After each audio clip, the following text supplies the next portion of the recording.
we had all called ourselves beautiful New Nubians. No matter what, somebody called to you and said, "Hey, you's a beautiful New Nubian. Are you a beautiful New Nubian?" You'd be like, "You damn straight, I'm a beautiful New Nubian." So you need to call yourself a name that can't be repeated by others, except trying to be ignorant and say, well, that person can't call me a black nipper because I call myself a black nipper. You got no kind of juice or control. They're going to call you a black nipper just because you're so ignorant calling yourself a black nipper. Because you are so beautiful, why not all these beautiful words that'll help a child to be like, oh, I'm a beautiful New Nubian, or I'm a beautiful, whatever you want to, I'm a beautiful ebony child, or any word that doesn't have a double semantic property as a negative.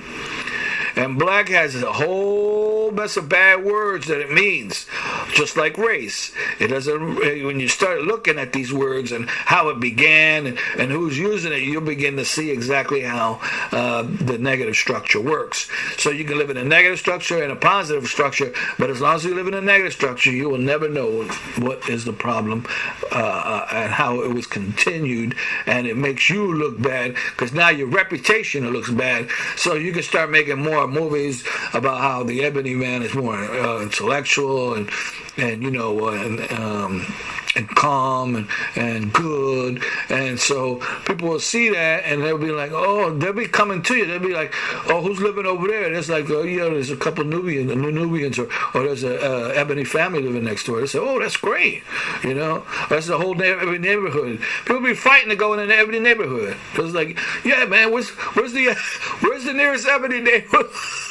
They'll go to your restaurants, they'll go to your stores because you're following the code and you ain't taking no crap. So somebody acting a fool, they'll be like, yo, you best get out of here because we ain't playing that. You want to stay here? Fine. Act like a proper gentleman or a proper lady, and then you can have whatever you want, whatever is given at that particular location.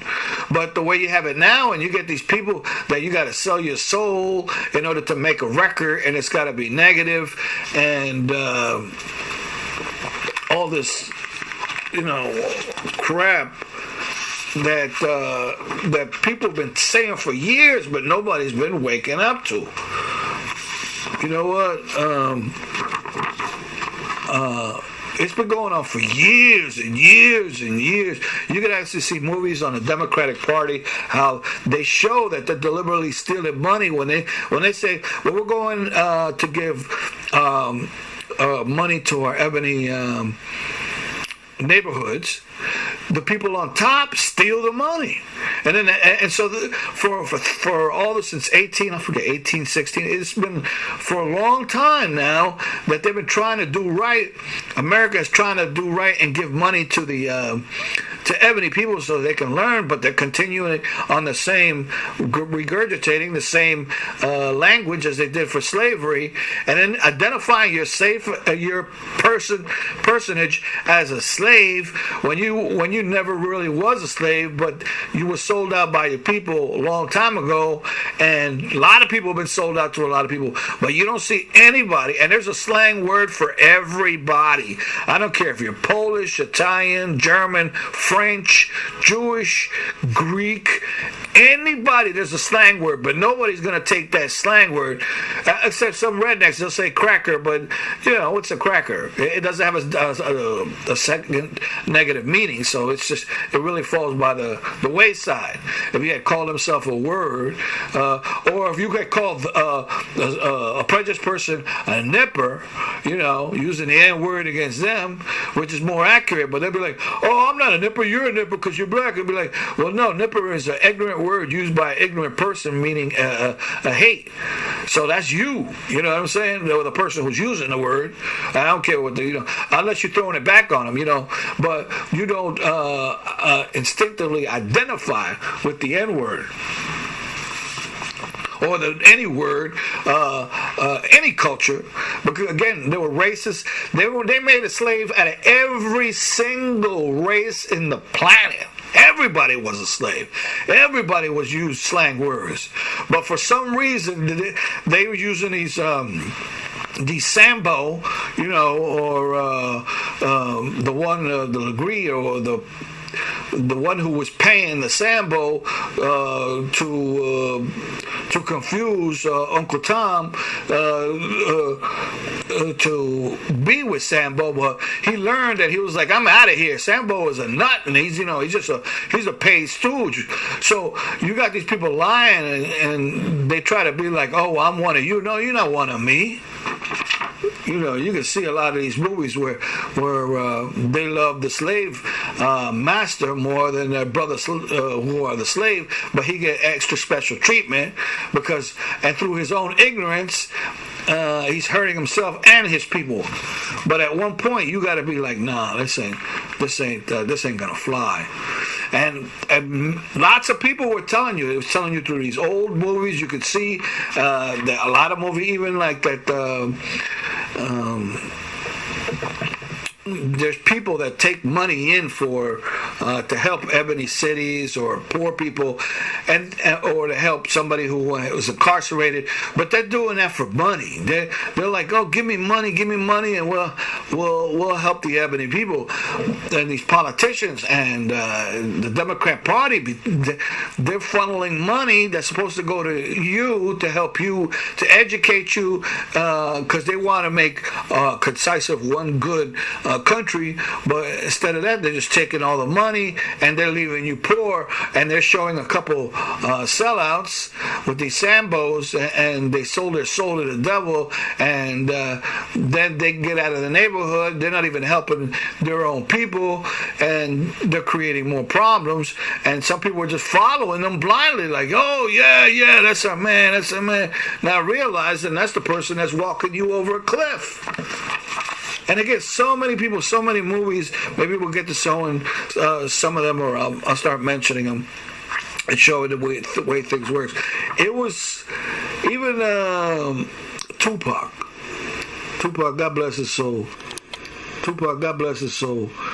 He was a good guy that was lost. And he tried to explain something, even in 1996, he made this small poem. I guess it's a rap. And it was against Ice-T. But his words were telling you everything straight up. But for some reason, he was better off writing this down as a poem and handing it down to his brothers. But this made a lot of enemies with the Sambos. So it says, I was blind to the focus that I couldn't trust my own homies. Just a bunch of dirty rats. Will I succeed? Paranoid from the weed. And it's... I doubt if it was the weed that was all the paranoia, because sometimes, anyway. It says all the hocus pocus tried to focus on him, I guess, but I can't see, and it is my mind. You see, he can't see. That's like biblical talk, meaning he was blind to that. And in my mind, I'm a blind man, and I'm doing time. A lot of times people think life is doing time. We shouldn't have to live like that. I looked into my future because my past is all behind, and it's all bad because that's all they're saying, and how to think. It's a crime to fight for what is mine, and because people, the Sambos are taking it from you. And even Black Lives Matter, you figured that was going to be something good for people, but no, they snatched the money, bro. And then a lot of people are doing it, just snatch the money. Oh, we're here to help the ebony people. And then later on, after 2 or 3 years or 2 months, nobody's been helped, but their wallets are fatter. The Sambo got the money after selling their soul or being worthy of, because they're a yes man and placed in that position, not to help but to hurt. While everybody's dying around them, telling me they are used to trying. I've been trapped since birth.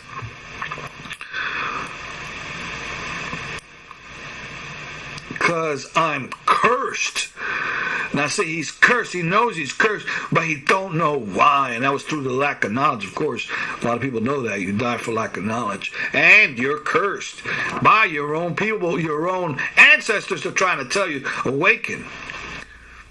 and fantasies of my family in the hearse. Damn. That was probably one of his best thoughts. It was that Angela Miles Davis is the one who had spoken to Maya Angelou, the one who had spoken to him, had him weeping like a baby.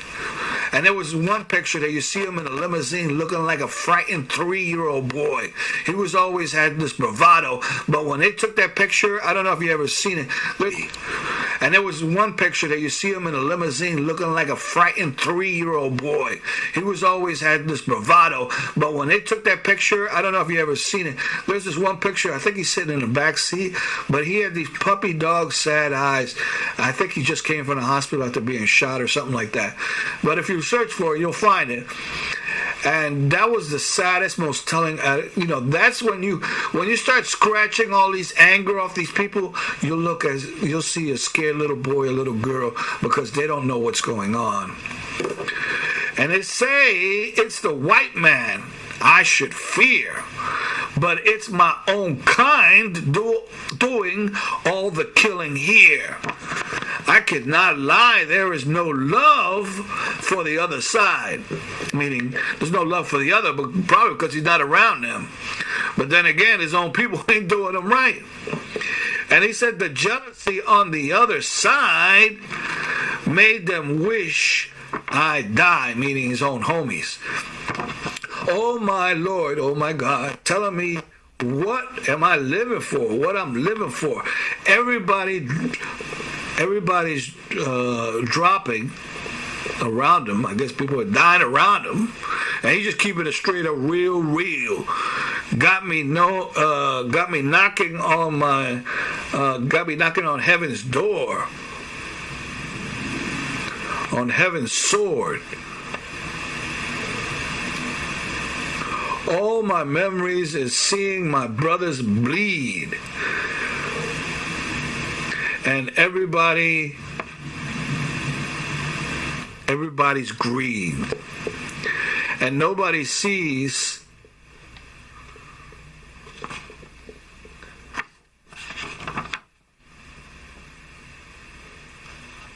because this movie, I guess this movie that he's living in, is caught in dirty tricks. And then he ends with only God can judge. But God will judge, and he has made a lot of mistakes. But he knew something was wrong, but he couldn't grasp it.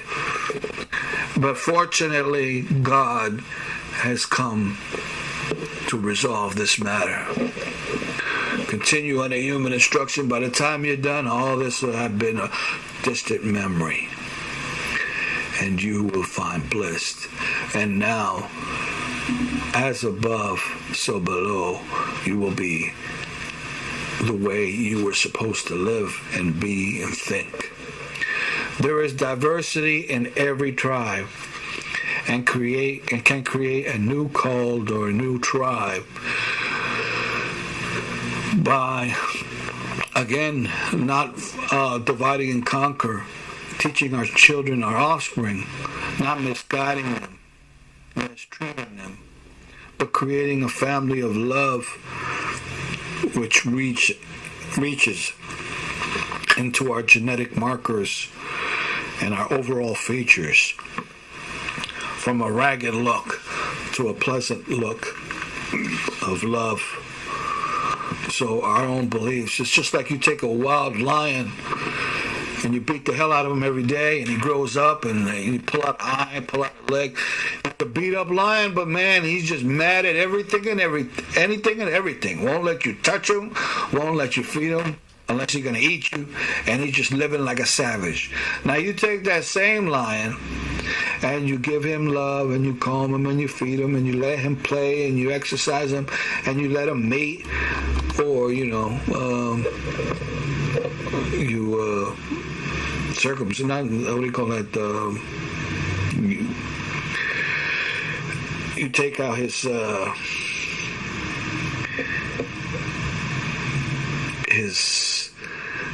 desire to have sex. But in any case, you take the lion, you treat him, you feed him, you make sure he has love, he has exercise, and he has discipline, affection, and you groom him, and then you look at him, and he's going to be beautiful. He's going to sit there and just have this big, beautiful mane. He's going to have calm eyes, and because we taught that to the lion, and then you'll see the difference between that beautiful lion on the left or the one that you have beat down that looks like a big old mess, and he's looking like nothing but anger and fear. So this is how the energies both can be used. And so instead of looking at a ebony man in fear, they'll look at an ebony man in love. He's all groomed. He's got these beautiful smiling eyes. He's got a great personality. His energy supersedes his physical attributes, and he knows how to communicate in a dialogue that is intelligent, not worried about about your peers trying to say, you talk like you're white, or you talk like this or that. It's like, look, I'm just an educated individual, brother, or at least I have good diction. You talk like you're white, or you talk like this or that. It's like, look, I'm just an educated individual, brother, or at least, I have good diction. And, you're not going to stand there arguing with this person. And so this way he may learn too, because I know some brothers that once they hear the real knowledge, they be like, nah, brother, don't go. They don't want to let you go. It's like, yo, hit me with the rest. Because they want to know. They don't want to walk in the dark. They want to walk in the light. So again, these lions. Again, the word I was looking for was neutered. You can neuter the lion, depending on. Again, we're supposed to be the caretakers. There's no reason to see all these. You see a polar bear starving in the middle of whatever, and nobody can give him a bowl of some kind of food. But when we have people that caretake all over the world, then you'll see the lion can lay with the lamb, and that they'll be calmer. But of course, you have people to take care of them, and there's people out there that can slap a lion in the face and say, "Go over there and sit down." And the lion will listen. Now they got monks. I forget where they got the monks in Asia somewhere, where they take care of these tigers, big tigers, but they're the caretakers to these tigers, and so they're good tigers. And they don't have trouble with their tigers. If you got trouble with somewhere else, or you even have, sometimes you have dogs that are being the parents to some of these big cats, and they'll say, "Hey, don't fight," and they respect the heck out of that dog. Not one of them would dare to touch that dog in a bad manner, because the other tigers would kill him, because the tiger was a good mother to those tiger cubs, and when they grow up, they'll be like, "That's mom," even though mom is like, they could squash mom at any time. Mom could go around biting everybody, and they'd be all in one corner, just shivering, and say, "Come on, mom, give us a break." But in any case, you could see the relevance of teaching. How do you say? Of teaching from young to adulthood, so they can understand the energy. So the dog will create a relationship with these tiger kittens, and so as they keep growing, they have a bond, and with love and understanding and teaching, they learn and grow. Now that's with a dog. Think about how much further that we can go if us as humans begin to actually take care of this planet and all its inhabitants as we were meant to be. Mom could go around biting everybody, and they'd be all in one corner, just shivering, and say, "Come on, mom, give us a break." But in any case, you could see the relevance of teaching. How do you say? of teaching from young to adulthood so they can understand the energy. And animals as well as us can understand this all energy above. And the more we have that of the above, the better that life is worth living. Then people will really cry when you die. But some people, like my man Tupac, is like, man, living is, some people equivalent living to